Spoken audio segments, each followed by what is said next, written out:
How mixture of experts routers activate only a fraction of parameters.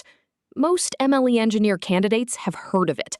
Almost none can explain why it works the way it does. The secret isn't just turning layers off. It's that MOE routers use a Softmax gating network to project token embeddings into a probability distribution over expert indices, routing each token to exactly the top K experts. By doing this, we decouple parameter capacity from flops per token, achieving sparse activation. Save this breakdown so you can reference these architectural trade-offs during your next ML interview prep. The mathematical reality is that router gating values are computed as softmax of the input token multiplied by a learnable routing matrix.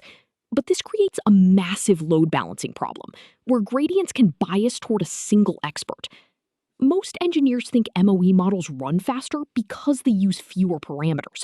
But in reality, they require the same massive GPU memory footprint to store all experts, trading memory capacity for reduced compute per forward pass.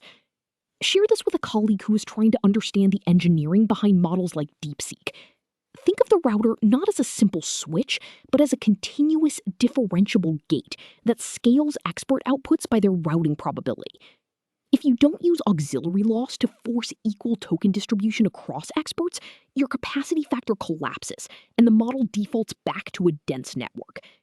In an ML interview, explain that MOE scales capacity by using auxiliary routing losses to balance expert utilization while keeping active compute bounded. If this cleared up your confusion on how sparse routing balances memory and compute, follow for more deep dives into frontier architectures.